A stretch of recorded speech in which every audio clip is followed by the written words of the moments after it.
자, 우리 옆에 분과 다시 한번 인사하겠습니다. 오늘 정말 잘 오셨습니다. 은혜 받기 원합니다. 여러분 오늘 하루도 참 고생 많으셨습니다. 오늘 날씨 참 더웠죠. 저도 이제 오늘은 한번 이제 여기 교회 오는 길에 밖에 잠깐 한 1분 정도 있어 봤거든요.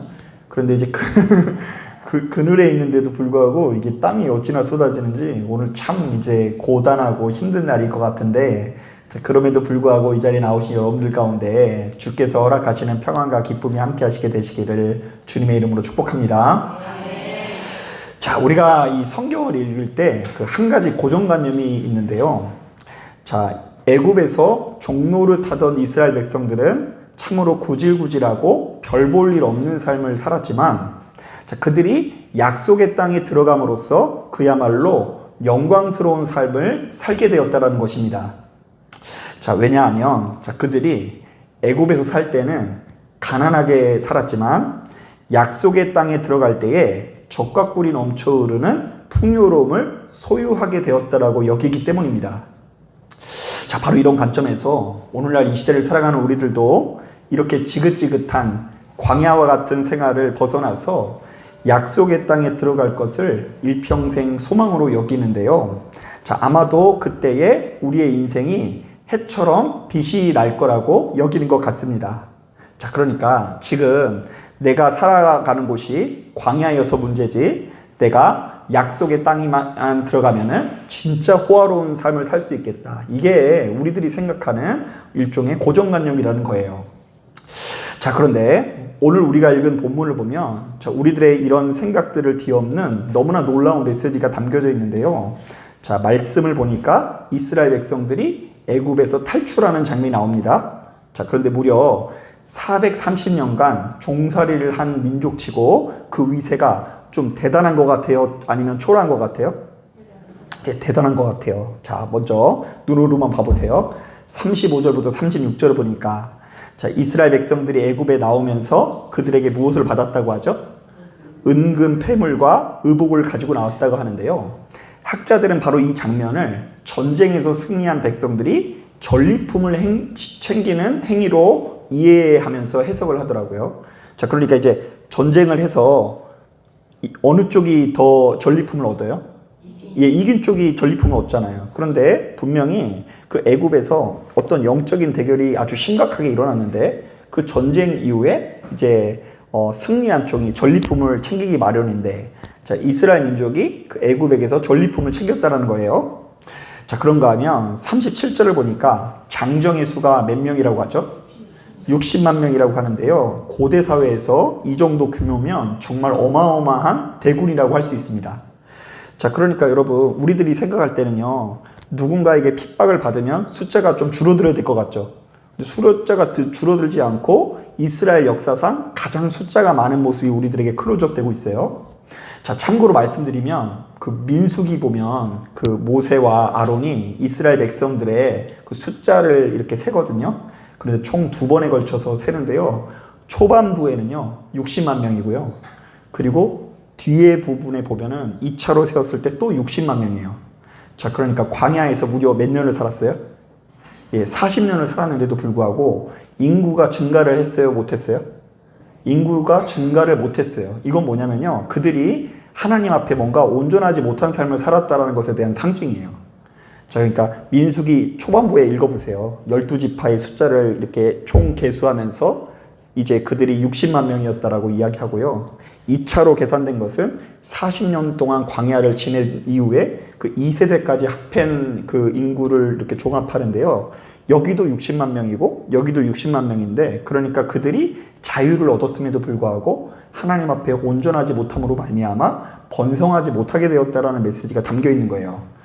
자, 그런데 이스라엘 백성들은 무려 430년간 학살을 당하고 그리고 업신여김을 당하고 종노를 했음에도 불구하고 그들이 크게 번성한 모습으로 그곳에서 탈출하고 있습니다. 자, 마지막으로 38절을 보니까 양과 소와 가축이 심히 어떻게 했다?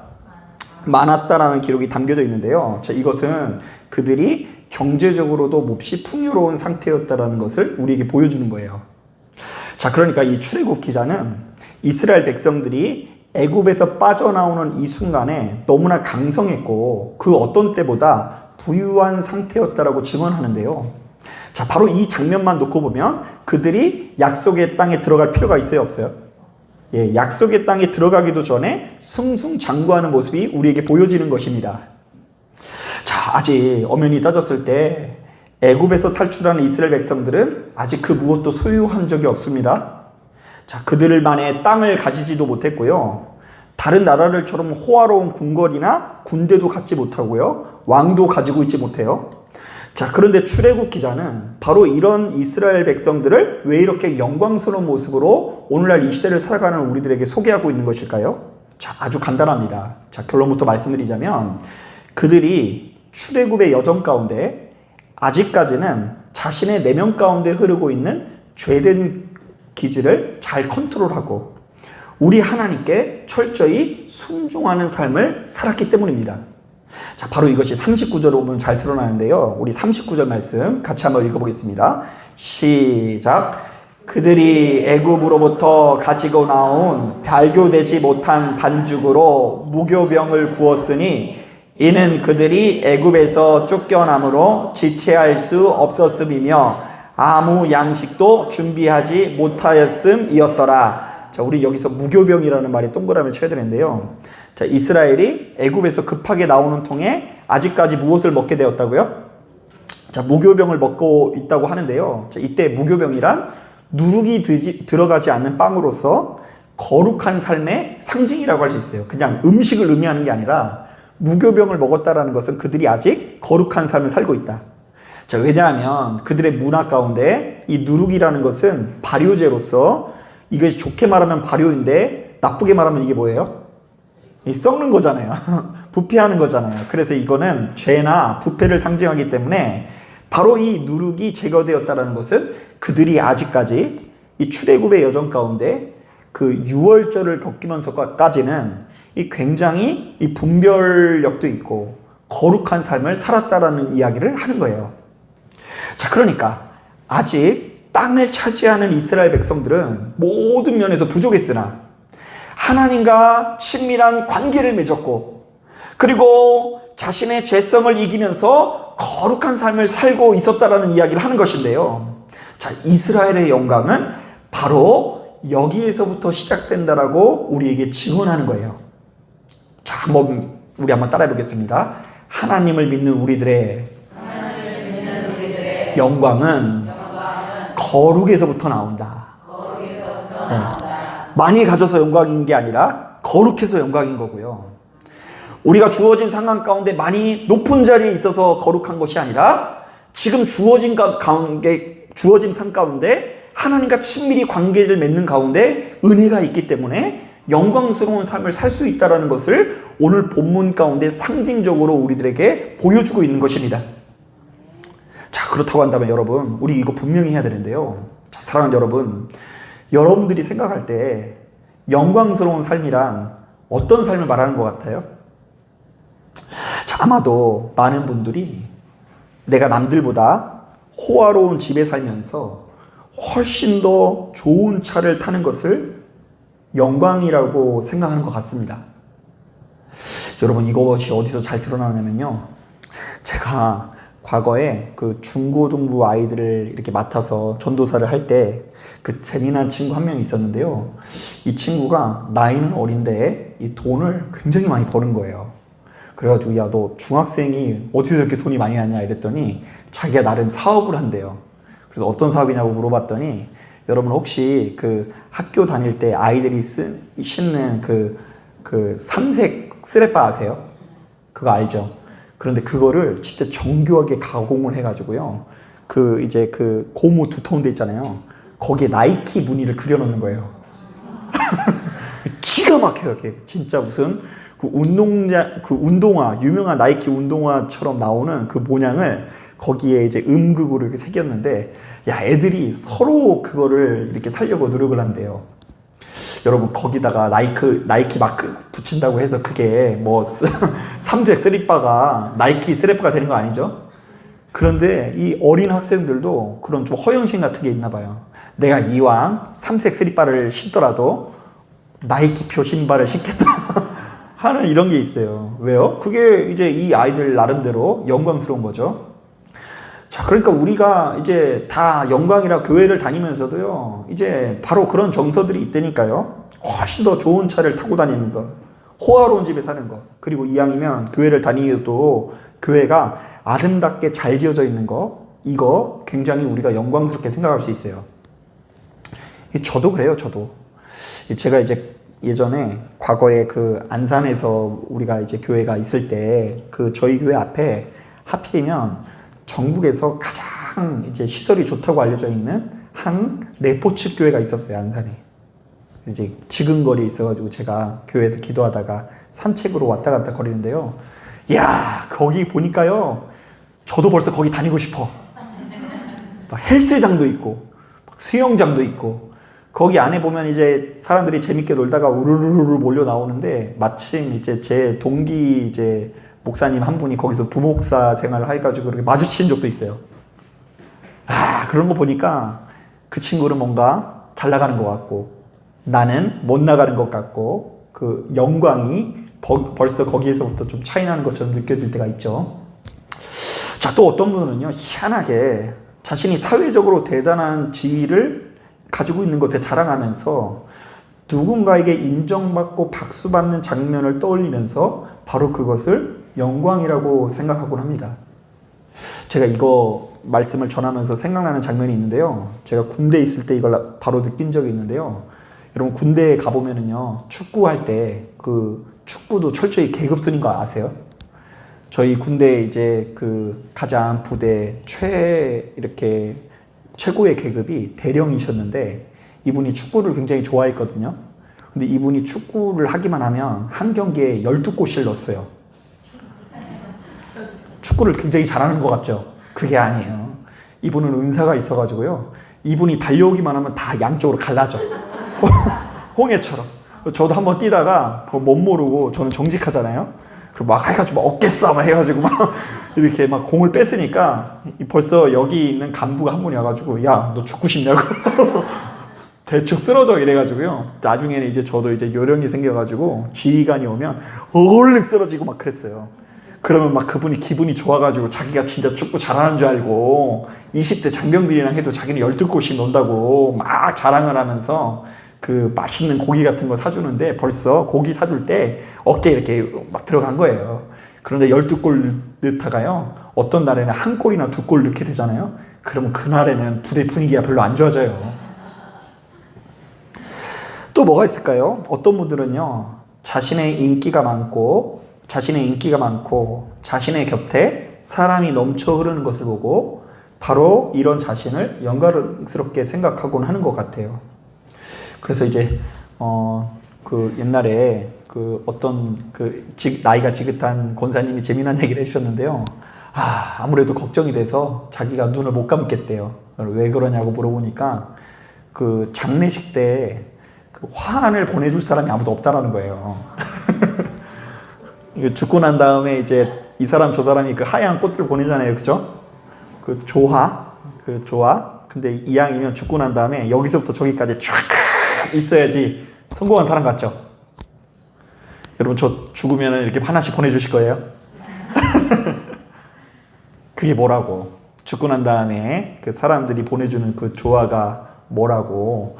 그거 많이 안 들어올까봐 걱정하는 그 할머니 권사님 보면서 제가, 야, 이게 인생이구나 싶은 생각이 들었어요.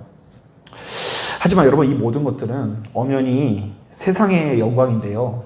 성경을 보니까 사람들은 이 땅에서 바로 이 세상 영광을 얻으려고 끝없이 노력하지만 그것은 궁극적으로 자신을 유익하게 하지 못할 뿐만 아니라 오히려 마귀의 시험거리가 된다고 합니다.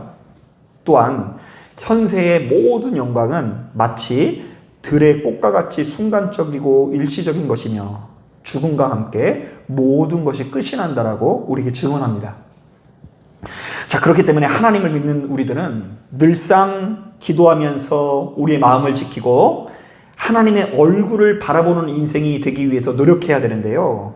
자, 바로 그때에 주께서 허락하시는 진짜 영광을 누릴 수가 있고, 더 나아가서는 우리 삶도 역시 풍요로워질 수 있는 것입니다. 자, 그러니까 우리의 삶에 적과 꿀이 넘쳐흐르는 풍요로움이 있어서 영화로운 것이 아니라 영화로운 인생이 있고 영화로운 은혜가 있기 때문에 모든 것들이 풍족해지는 역사를 경험하게 된다는 거예요. 자, 바로 이런 관점에서 성경을 꼼꼼히 묵상해보면 정말 우리들이 생각하는 축복과 전혀 다른 축복들이 제시되는 걸 볼 수 있습니다. 일단 오늘 우리가 읽은 본문을 보니 무려 430년간 종살이하던 이스라엘 백성들이 이제 막 그곳을 탈출하는 바로 그 순간이 하나님 앞에 가장 순종하는 모습을 보이고 있고, 바로 그 순종하는 모습이 그들에게 가장 풍요로운 순간으로 묘사되고 있는 것입니다. 그러니까 오히려 그래서 이 이스라엘 백성들이요, 지금 이 순간이 절정을 찍고요, 오히려 약속의 땅에 들어가서 서서히 쇠락의 길을 걷습니다. 그 원인이 뭔지 아세요? 여호수아 다음에 사사기잖아요. 사사기 보면 그 이유가 반영이 되는데요. 각기 자기 소견에 옳은 대로 행하였더라. 그래서 약속의 땅에 들어간 이후에 그들의 삶이 아주 급속도로 망가져서요, 오히려 광야에서는 자유로운 삶을 살았거든요.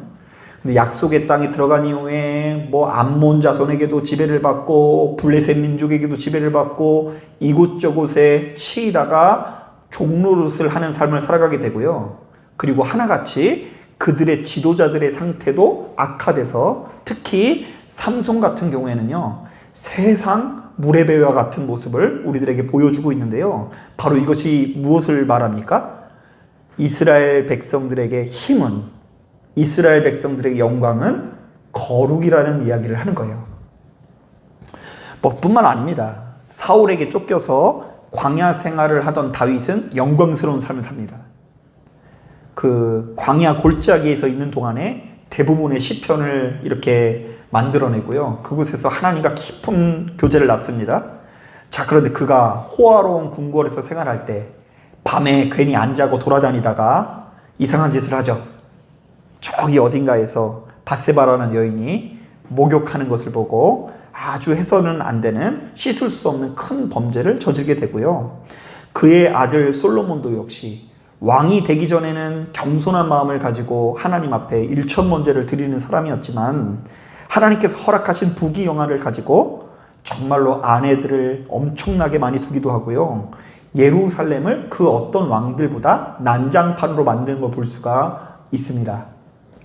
자, 그러므로 예수 믿는 우리들은요, 약속의 땅에 들어가고 그곳에서 누리게 될 풍요로움보다 우리 하나님을 더욱 크게 여겨야 하는데요. 자, 이른바 예수로 나를 나의 구주 삼고 성령과 피로써 거듭나면 이 세상에서 내 영혼이 무엇을 누린다고요? 하늘의 영광을 누린다는 이야기를 하는 거예요. 자, 사랑하는 여러분, 우리가 하나님을 잃어버리면 세상의 부귀영화가 다 소용이 없습니다. 우리가 하나님을 경홀히 여기면 가정의 평화와 축복도 다 소용이 없습니다. 자, 바로 그때에는요, 내가 가장 소중히 여기는 물질이든 재물이든 사람이든 가족이든 간에 나도 모르는 사이에 사단의 가시가 되어 우리를 매섭게 찌를 수 있다는 것을 깨달아야 될 줄로 믿습니다. 자, 그러니까 누군가가 문제가 많고 나쁜 사람이어서 나를 공격하거나 찌르는 경우도 많이 있지만요, 자, 대개의 경우 그 사람의 문제가 아니라 내가 하나님을 잃어버릴 때에 그들이 나에게 가시가 되고 내가 가지고 있는 영광을 잃어버리기 십상이라는 이야기를 하는 거예요. 사랑하는 여러분, 그러므로 시간이 흐르면 흐를수록 눈앞에 보여지는 사람의 영광 앞에 초연해지시고 전능하신 하나님의 영광으로 무장하시면서 끝까지 무교병을 먹으실 수 있는 저와 여러분들이 되기를 주님의 이름으로 축복합니다. 자, 기도하겠습니다.